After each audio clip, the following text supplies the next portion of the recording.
Balingami na Nkolo, Bien-aimés de Dieu, Nzambe aleka na kopambola bino. que Dieu vous bénisse. Lolenge kaka tolobaka, Comme nous parlons toujours, kolala kolamuka ezali habitude te, dormir et se réveiller n'est pas une habitude, ezali kaka ngolu. mais c'est une grâce Oyo Nzambe apesaka ngai na bino. que Dieu nous accorde tous. Yango wana esengeli tozalaka ntango nyonso na boyebi. C'est pourquoi nous devons toutefois avoir la connaissance Ke Nzambe wana ntuka azali bolingo pona ngai na yo. que ce Dieu-là est amour entre moi et vous. Po Nzambe soki alingi atalela biso na mabunga na biso. Parce que si Dieu se disait qu'il doit tenir compte de toutes nos fautes, Nde mokili oyo nde kufa. sinon le monde n'existerait plus.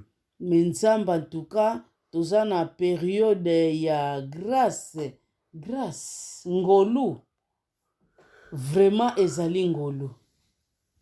Mais pour Dieu, et nous devons toutefois nous souvenir que nous sommes pendant la période de la grâce.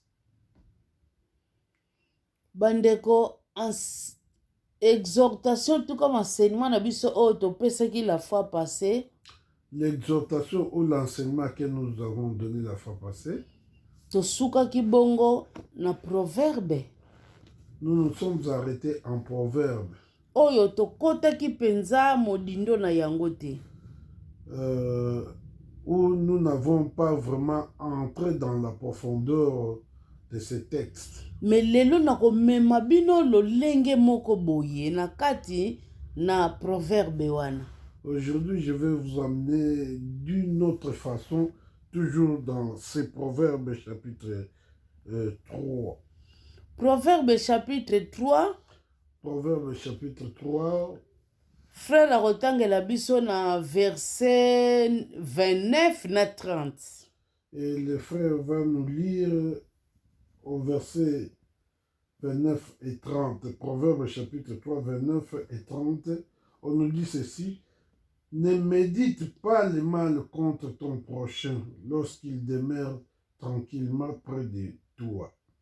Ne conteste pas sans motif avec quelqu'un lorsqu'il ne t'a point fait de mal.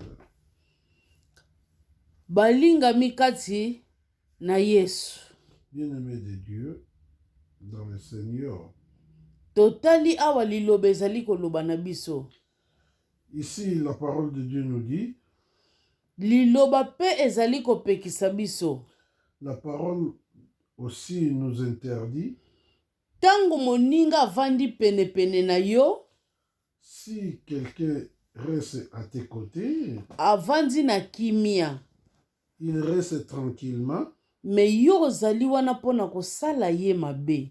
Si tu es là à côté pour lui faire du mal. Bandeko, Nzambe alingi eloko wana te. Dieu ne veut pas de ça. Bandeko ndenge na uta koloba lelo o nazo memelango na lolenge mosusu. Tel que je l'ai dit, aujourd'hui je l'amène d'une autre façon. Bandeko. Bien-aimé. Na raisonner muke. Je raisonne un tout petit peu. Na bandeko na biso oyo ya diaspora donc ba oyo babima libanda. Je raisonne un peu pour nos frères de la diaspora qui sont diaspora signifie ceux qui sont dehors ou hors du pays. Naba oyo batikala na kati ya mboka. Et ceux qui sont restés au pays. Tozotala lolenge oyo bazali kokendela eza kobala na te. Et nous voyons comment il marche et il n'y a pas la concordance. Bamikolo balobe loko moko. Le vieux on dit une chose. place nanu oyo yo komate likolo na se ekutana.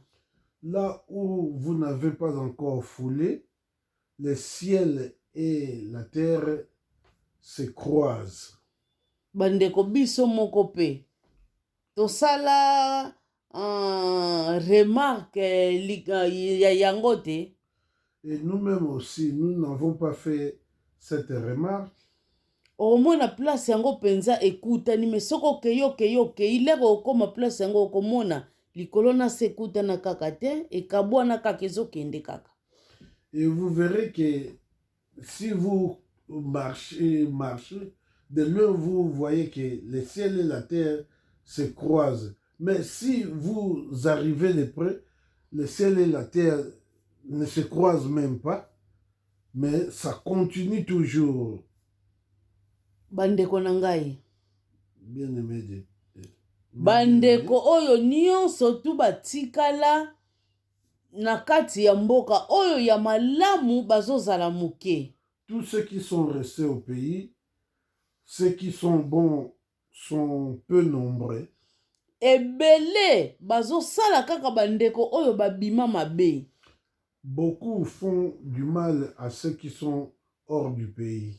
Soki muninga atie basaleli ou bien dépense moko ya 50 akoko bakisa lisusu 0 na ye liboso po esala nango 500. Si peut-être celui qui est hors du pays demande un service, on lui fait une dépense peut-être de 50, mais celui qui est au pays ajoute encore un 0 peut-être derrière pour que ça fasse 500. Ndeko wana lolenge bazosalela eloko wana andimaka kaka buzoba nyonso wana bazosala ye ezala na misu na ye ezala na misu na ye te esengeli andima kaka buzoba wana. Et la personne à qui l'on fait toutes ces choses doit accepter, même s'il est là ou pas, il doit accepter toutes ces bêtises. Mais soki ndeko wana abandi kotalisa bango ke lolenge boye te boye eza mabe meme alobi na munoko nete asali mbala moko na action na eloko wana oyo bazosala ya mabe okomona bandeko bakomi kosangana bango nyonso tu na lolenge mpona babebisa ye po babundisa ye pe bitumba ya molili.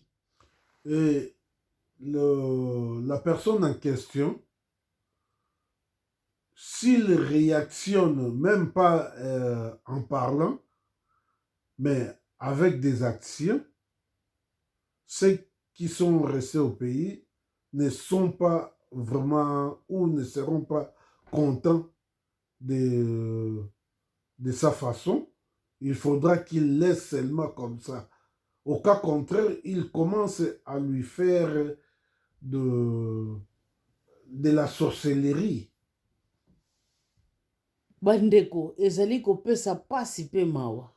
Et bien aimé, ça donne vraiment beaucoup de peine. Surtout, eloko nini o ezali kopesa biso pasi koleka. Et qu'est-ce qui nous font, qui nous fait de la peine, et surtout mboka oyo ezozanga misala. Le pays qui n'a point de travail. Ndeko oya ye. Et la personne est venue. Apesi yo musala. Qui te donne du travail. Pona nini te mutu akozala na boyebi ke na lengela musala oyo po ekende liboso po mikolo ekoya esala ngai na ndeko wana. Et pourquoi la personne ne doit pas prendre soin du travail qu'on lui a donné et peut-être avoir dans sa tête la pensée que vraiment je dois être très prudent pour qu'à l'avenir ceci soit vraiment bien entre pour moi et pour la personne en question. Bandeko. Bien-aimé. Me mutu wana azomona ke malamu ngana lia na ngai please. Oyo ekoya lobi nango wana etali yete. Mais la personne là à qui l'on a donné du travail s'est dit, ah, moi je dois du moins manger plus. Ce qui vient après demain ou après demain, ça me concerne même pas. Eloko ezosala pasi koleka okomona pe batu oyo bazali kotambusa lolenge wana basimbaka Bible bakendaka pe ndako ya Nzambe. Ce qui fait mal et surtout, ces gens-là qui font de telles choses, vous allez remarquer qu'ils ont toutefois la Bible et qu'ils partent à l'église chaque fois. Bandeko tokeba. Bien-aimés, nous devons être vraiment très éveillés. Totambula na kobanga Nzambe. Marchons avec la crainte de Dieu. Soki ndeko avandi kimia pembeni na yo. Si ton frère est calmement à tes côtés, Yo zali wana pona kosalaka manevre wana nyonso tu pembeni na ye. toi tu es là pour faire toute ce manœuvre à ses côtés. Yebake. Sache que eza na lisu moko ya elimo. Il y a un œil spirituel ezali komona nyonso ozosala. qui voit tout ce que tu es en train de manigancer. Bakomplot nyonso pe oyo yo ozali kosala meme na musuni meme na molili. Tous ces complots que tu fais physiquement ou spirituellement, Nzambe wana azali komona yo. Dieu te voit. Bandeko. Toyoki ya ebele epai ya bandeko na biso. Bien-aimés, nous avons trop entendu pour nos frères. Batu nyonso oyo bazali kaka kopesa makambo na bango na ba famille. Batu wana bazolela. Tous ceux qui se fient à la famille, ces gens-là pleurent toujours. Malamu pesa ngutu mutu na libanda. Mieux vaut confier à quelqu'un du dehors. Mutu na libanda akozala na ndambu ya kobango koki kokangisa yo koki kosala boye nyonso wana pona nini eloko na yo ekende liboso. Quelqu'un du dehors aura peut-être peur s'il fait un faux pas. Tu peux le faire arrêter. Tout cela dans le souci que ton business aille de l'avant. Bandeko. Bien-aimé. Nzambe apesa biso mayele pe ya bomutu poto yeba na likambo boye ndenge nini nakoki kokendela. Dieu nous a donné de l'intelligence physique pour que nous sachions dans tel problème comment je vais marcher. En tout cas, tokeba. Vraiment, nous devons être prudents. Ba famille o ezali kotambusa makambu ya ndeko azalaki na 1 lobi a se retrouva comme na 5 10 bazozala mingi te. La famille qui fait que hier leur frère était à 1 pour que demain qu'ils soient à 5 ou 10 ne sont pas vraiment nombreux. Bazali na bango. Ils sont là. Mais baza ya kotanga. Mais ils sont à compter. Oyo bazo sala mabe. Ceux qui font du mal, bango nde baleki mingi. Ils sont plus nombreux. Bandeko. Bien-aimé. Ezali conseil ya ofele. C'est un conseil gratuit. En tout cas, toboya kopesa makambo na biso na bafamille. Évitons de donner nos business aux familles. C'est mieux kopesa na bato ya libanda. C'est mieux de donner à ceux du dehors. Ekozala malamu mingi. Et ça serait une bonne chose. Na bino bato ya famille. À vous, membres de famille. Mba mususu ozalaki penza, donc toloba eloko te eza trop dire. Mais ozalaki penza na niveau moko ya se penza koteka soki biloko moko boye oyo epesaka ta nzoto lokumu te. Peut-être tu étais à un niveau très bas, disons que tu, pour ne pas exagérer, tu vendais des trucs vraiment qui ne donnaient pas de la valeur au corps. Mais kaka oya tomboli yo wana. Mais celui qui a fait que tu remontes la pente. Kaka ye wana muto kokoma kosakanela. Et c'est celui-là qui tu commenceras à prendre comme un jouet. Kaka ye wana muto kobanda pe kobundisa na molili. Et c'est celui-là que tu auras toujours à combattre dans la sorcellerie. Kasi boyeba eloko moko. Sachez une seule chose. Parole de Dieu ezoloba na biso. La parole de Dieu nous dit, basakanaka na nzambe te. On ne se moque pas de Dieu. Oyo mutu azolona. C'est que quelqu'un sème, akobuka yango. Il le moissonnera aussi. Eza loloni malamu. Si vous s'aimez bien, eza loloni mabe. Même si vous s'aimez mal, yeba ke okolona yango. Okobuka yango plutôt. Sache que tu dois récolter. Mukili oyo, ce monde, esalama na ba principe na yango. Est fait avec ces principes. Donc na mibeko na yango plutôt. Avec ces lois. Yo mutu oyo zali. Toi qui es kobundisa ndeko oyo asala bolamu pona yo.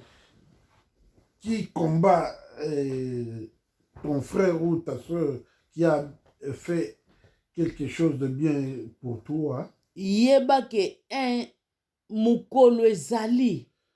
Sache que il y a un jour, il y aura un jour. Bolamu ya ndeko wana ekoganga pembeni ya Nzambe. Son bienfait va crier auprès de Dieu. Mabe oyo yo zolukela yeba ndeko ekezonga pona yo moko. Le mal que tu es en train de chercher pour lui va te revenir. Ah bandeko. Oh bien-aimé. Tobanga Nzambe. Ayons la crainte de Dieu. Na yo ndeko oyo bazali kaka kobundisa. À toi, celui à qui l'on combat. Kobanga eloko moko te. Faut pas avoir peur. Mbula te zali mulai makasi ndenge nini. Même si la pluie est vraiment très forte. Ekata na kakaka. Elle finit par stopper. Oyo balobaka na biso tango mbula ebeti na sima ya mbula nde kitoko ya mokili emonanaka. Ce qu'on nous dit, après la pluie, c'est le beau temps.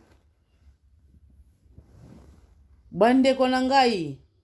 Mes bien-aimés. Tokende na Actes chapitre 18. Allons-y en Actes chapitre 18. Verset 10. Au verset 10. Actes chapitre 18. Au verset 10. On nous dit ceci. Car je suis avec toi et personne ne mettra la main sur toi pour te faire du mal. Parle, car j'ai un peuple nombreux dans cette ville. Bandeko awa nzambe mutu azoloba. Bien-aimé, ici c'est Dieu qui parle. Nazali na yo elongo. Je suis avec toi, ensemble avec toi. Tangu nazali na yo elongo. Quand je suis ensemble avec toi, mutu moko akokoka kosala yo mabete. Personne ne pourra te faire du mal. Mais tangu yo zali na nzambe elongo te. Et quand tu n'as pas Dieu avec toi, yeba ke mabe wana ekozwa yo. Sache que ce mal va t'atteindre. Pona nzambe azala na yo elongo. Pour que Dieu soit avec toi, esengeli na biso totambola na kobanga nzambe. Nous devons marcher avec la crainte de Dieu. Oyo babengaka bongo botosi, mwana ya botosi. Ce qu'on appelle l'obéissance. Un enfant obéissant. Bandeko. Bien-aimé. Koloba na botosi. Parlant de l'obéissance. Soki nzamba lobi na yo, na gauche kende na gauche. Si Dieu te dit va à gauche, tu pars à gauche. Soki nzamba lobi na yo kende na droite, oke na droite bandeko. Si Dieu te dit va à droite, tu pars à droite, bien-aimé. Bolimbisa bandeko na yebite gauche droite na lingala soki tokoki koloba ngo ndenge ni loboko ya mobali na loboko mwasi Oui. Donc lolenge wana bandeko na ngai. Donc c'est ça, gauche et droite à lingala, donc loboko ya mwasi na mobali. Donc c'est ça. Ezali nango na pete nyonso. Et c'est facile. Na yoka ba misuba lobaka nzela ya nzambe ezali pasi vraiment. J'entends d'autres personnes dire que la voie de Dieu est très difficile. Bandeko nanga ezali pasi te biso nde batu mutu tokomisa yango pasi.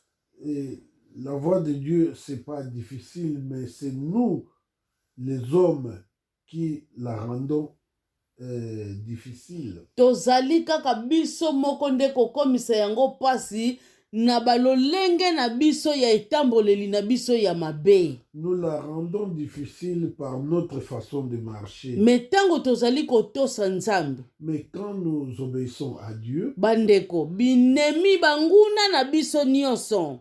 Bien-aimés, nos ennemis bakofukama. Vont s'agenouiller. Nguya moko te eleki nguya ya nzambe. Il n'y a aucune puissance qui soit au-dessus de la puissance de Dieu. Tango zali kotambola na nzambe. Quand tu marches avec Dieu, nzamba ko permettre te loboko moko ya molili eya kosala yo mabe. Dieu ne permettra pas qu'une main noire vienne te toucher. Oyo nyonso ayebi asunga bandeko na ye. Tous ceux qui reconnaissent qu'ils ont aidé leurs frères. Me bandeko wana babalukela ye. Mais ces frères-là ont tourné la kazakh. Na CCC bakoma kosala babiloko moko oyo ya mabe envers ye na bana na ye na bakoko na ye de génération en génération na ye. Tout bas, ils ont commencé à faire de mauvaises choses pour lui, ses enfants et ses petits-enfants. Abanga eloko te.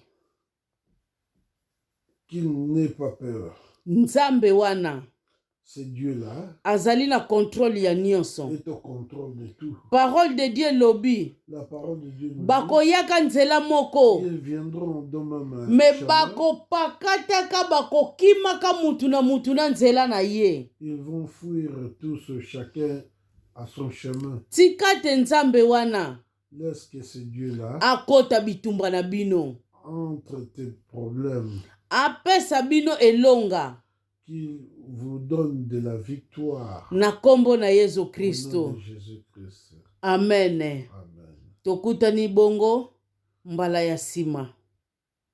À nous revoir prochainement. Ezalaki bongo. C'était donc ngai kaka moi, servante na bino votre servante, Maman Anne. Maman Anne. Bye bye. Bye, que Dieu vous bénisse.